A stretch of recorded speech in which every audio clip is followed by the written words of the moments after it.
대표님, 과연 이 델타 변이 바이러스발 경기도나 우려와 또 그리고 연내 기준금리 인상 가능성이 우리 시장에 좀 영향을 미칠까요? 어떻게 보세요? 예, 근데 결과론적으로 델타 변이 바이러스발 경기 침체 가능성은 상당히 제한적이라고 저는 판단을 내리고 있습니다. 델타 변이 때문에 글로벌 경기 회복 속도가 좀 더뎌질 수는 있다라고 저도 생각하는데, 하지만 글로벌 경제에 엄청난 충격과 공포를 안겨주는 그런 네거티브 이벤트 정도까지는 아니라고 저는 판단을 내리고 있고요. 참고로 백신 접종률이 무지하게 높은 미국이나 주요 선진국들 같은 경우에는 봉쇄 완화 조치를 지속적으로 유지하게 될 가능성이 높아 보입니다. 미국 등 주요 선진국 국들 같은 경우에는 지금 현재 그 코로나19 바이러스 감염자들의 치명률이 절대적으로 낮은 수준을 유지하고 있기 때문에 주요 선진국들이 작년처럼 어마어마한 경제 활동을 통제하는 그런 정책을 추구할 가능성은 저는 상당히 제한적이라고 보고 있고요.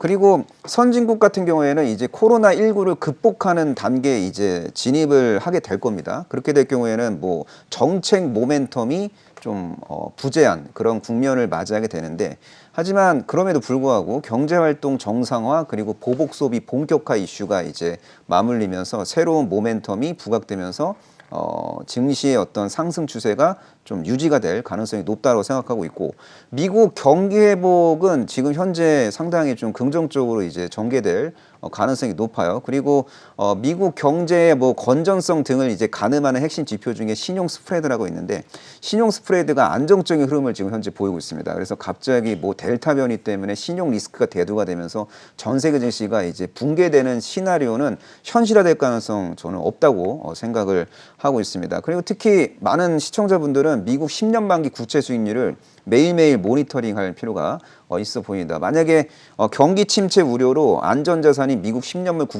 국채에 대한 수요가 증가하면은 국채 금리는 이제 급락하게 되는데, 그냥 단중기적인 어떤 금리의 흐름과 중장기적인 금리의 흐름도 이제 고민할 필요가 있어요. 단중기적으로는 미국 국채 금리의 흐름은 좀 하향 안정화 될 가능성은 높아 보이는데, 중장기적으로 봤을 때는 이제 미국 국채 금리의 어떤 방향 자체는 우상향 흐름을 이제 전개시킬 가능성이 높다고 보고 있습니다. 왜냐하면은 결국에는 미국 경제는 회복이 될 거고, 그리고 통화 정책은 정상화될 가능성이 높기 때문에 국채 금리의 큰 방향은 우상향일 가능성이 높다라고 이제 보시면 되고, 그리고 한국은행이 지금 기준금리 인상 카드를 지금 만지작거리고 있어요. 금융통화위원회를 통해서 금리를 결정하게 되는데, 올해 금융통화위원회가 8월, 10월, 11월 이렇게 3번 남았거든요. 근데 제가 볼 때는 지금 델타 변이 확산 이런 것들을 지금 면밀하게 모니터링을 해야 됩니다. 한국은행 측에서도. 그래서 만약에 기준금리를 올린다면은 연내 올릴 가능성은 높아요. 제가 봐도. 근데 만약에 금리를 올린다면은 제가 볼 땐 11월이 될 가능성이 좀 높다라고 생각하고 있습니다. 그렇다면은 11월 달에 만약에 한국은행이 기준금리를 올리면 어떻게 될까요?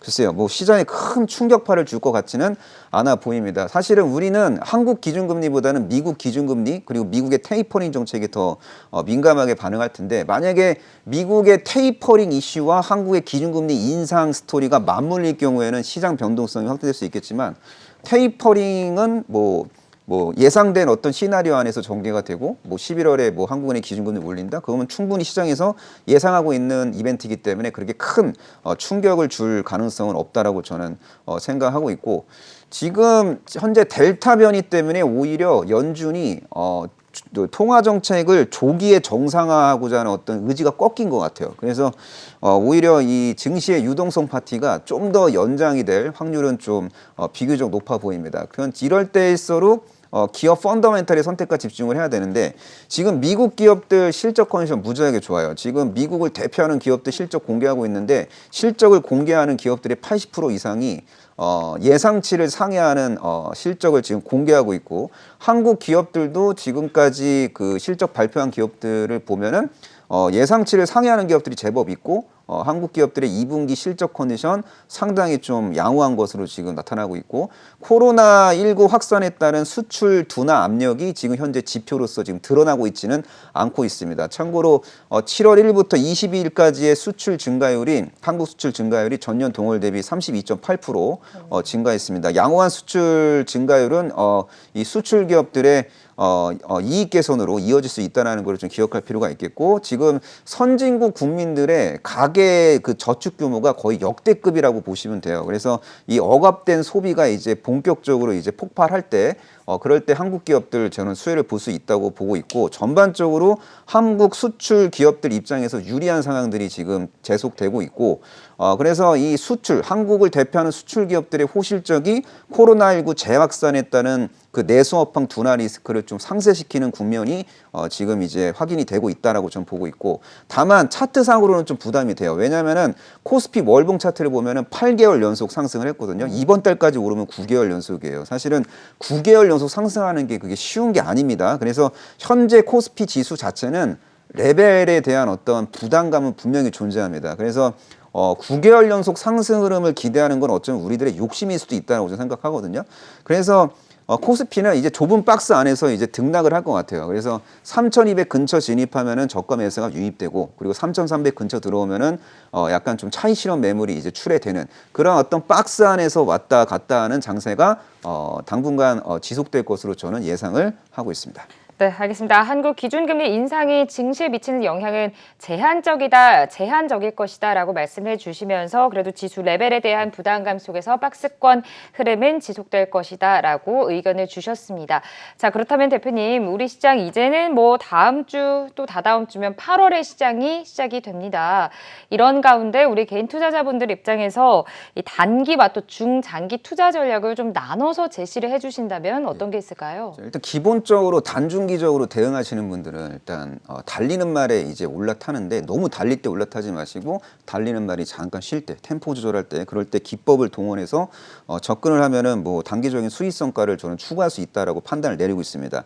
자, 지금 그 델타 변이가 이제 전 세계적으로 이제 확산이 됩니다. 그래서 주요국 통화 정책의 어떤 정상화가 지금 지연될 수밖에 없고 그래서 글로벌 증시의 유동성 파티는 지속될 수밖에 없는 상황이다라고 제가 아까도 말씀을 드렸는데 한마디로 글로벌 유동성이 차고 넘치는 그런 상황이에요. 그래서 이런 유동성이 이제 풍부할 때는 고퍼 성장주들의 어떤 상승 추세가 좀 유지가 될 수 있는 환경이라고 보시면 될 것 같은데 현재 미래 그 전기차 시장 성장의 핵심 수혜주들이 성장주 오버슈팅 흐름을 좀 주도하고 있다라고 이제 보시면 될 것 같고 단중기적으로 봤을 때는 미래차 시장 성장의 수혜주 내에서 키 맞추기 상승 흐름이 전개될 수 있음을 염두에 두고 대응을 하셔야 될 것 같습니다. 그래서 전기차, 수소차, 자율주행차 시장 성장 속 수혜를 볼 수 있는 뭐 소재, 부품, 장비 기업 중에서 덜 오른 종목에 대한 관심을 가져야 된다라고 저는 생각하고 있고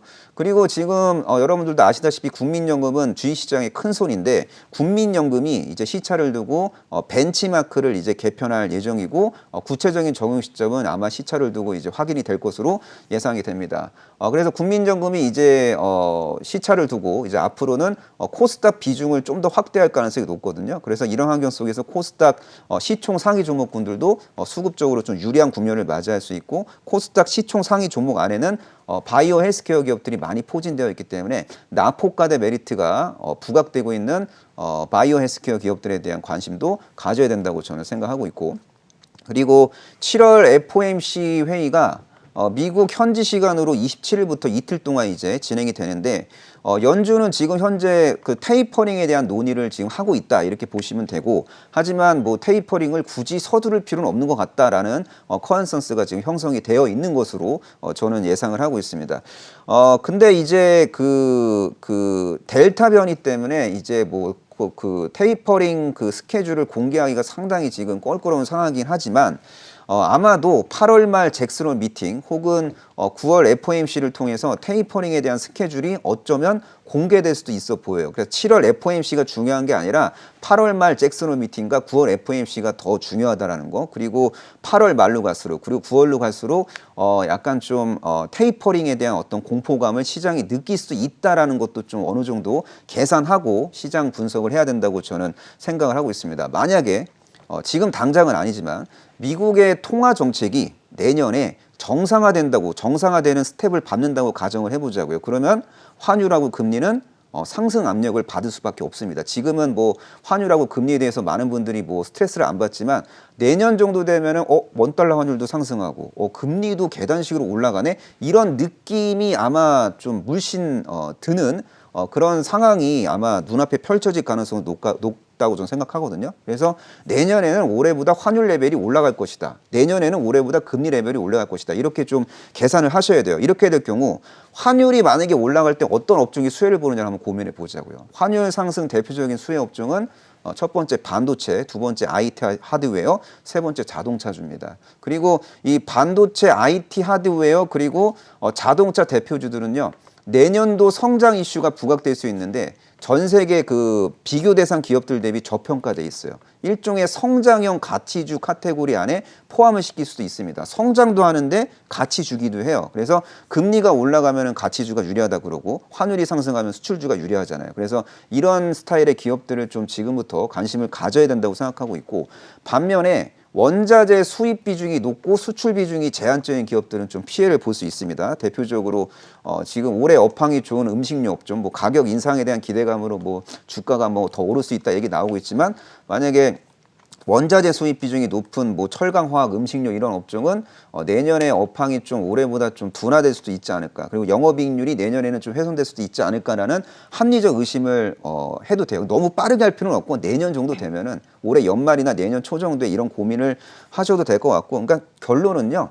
반도체, IT 하드웨어, 자동차주 내에서 중장기 계단식 그 환율 상승 수혜주면서 내년 실적 개선으로 PER이 절대적 상대적으로 이제 낮아질 수 있는 성장형 가치주에 대한 관심이 필요하다고 제가 말씀을 드리는 거고 그리고 금리 상승 흐름 자체가 성장주에 대한 할인율을 이제 할인율을 상승시키는 요인이 될 수 있습니다. 그래서 현재 시장 분위기를 주도하고 있는 일부 고퍼 성장주들의 상승 명분이 내년 정도 되면은 좀 약간 좀 약해질 수 있어요. 그래서 미래 주가 상승 촉매제 스토리가 현재 주가에 너무 과하게 반영된 종목은 분봉이나 이런 거를 동원해서 전략적으로 단기 매매, 본인의 스타일로 단기 매매하는 건 제가 뭐 괜찮다고 생각하는데 그런 종목들 많이 오른 종목을 부안해동 추격 매수해서 뭐 장기적으로 보유해서 나는 뭐 계좌의 어떤 역전 드라마, 뭐 주식 인생 역전 드라마를 추구하겠다 이런 건 좀 위험천만한 생각이라는 말씀을 드리도록 하겠습니다.